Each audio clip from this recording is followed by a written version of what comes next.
యూజువల్గా ఈ డీవీటీకి వచ్చేసరికి ఫస్ట్ మనం చేసుకోవాల్సింది లైఫ్ స్టైల్ మోడిఫికేషన్స్. అంటే prevention is better than cure. అంటే ఫస్ట్ మనం ప్రివెన్షన్ గురించి ఫస్ట్ మాట్లాడుకోవాల్సిన అవసరం ఉంటుంది. మనం ఇప్పుడున్న సిచ్యువేషన్లో ప్రొలాంగ్ బెడ్ రెస్ట్ కానీ సెడెంటరీ లైఫ్ స్టైల్ కానీ అవాయిడ్ చేయాలి. సాఫ్ట్వేర్ ఇంజనీర్స్ కానీ టీచర్స్ కానీ ఎవరైతే డెస్క్ జాబ్ చేసుకునే వాళ్ళు ఉంటారో ప్రతి 2 అవర్స్కి ఒకసారి గ్యాప్ తీసుకొని ఒక 5 minutes వాక్ చేసి మళ్ళీ వచ్చి కూర్చోవాలి. లాంగ్ డిస్టెన్స్ జర్నీస్ ట్రావెల్ చేసే ట్రావెలర్స్ కావచ్చు, లేదు అంటే వాళ్ళ వర్క్ పరంగా ట్రావెల్ చేయాల్సిన వ్యక్తులు ఎవరైతే ఉంటారో వాళ్ళు కూడా అంతే. ప్రతి 2 అవర్స్కి ఒకసారి కార్ ఉంటే కార్ ఆపుకొని ఒక 5 నిమిషాలు వాక్ చేసి వెళ్ళాలి.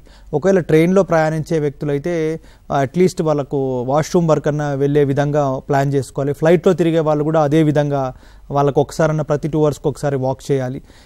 ఇవి కామన్గా ఇన్ జనరల్గా తీసుకోవాల్సిన విషయాలు. అవే కాకుండా ఏంటి, physical activity, either walking, jogging, running, cycling, yoga, shuttle, ఏదో ఒకటి వారికి నచ్చిన సమ్ సార్ట్ ఆఫ్ ఫిజికల్ యాక్టివిటీని కూడా రెగ్యులర్గా చేసుకోవాలి. ఎప్పుడైతే ఇవి చేసుకునే వ్యక్తులు ఎవరైతే ఉంటారో ఖచ్చితంగా వాళ్ళకు దీని యొక్క రోగం నుంచి నివారణకు ఉపయోగపడుతుంది.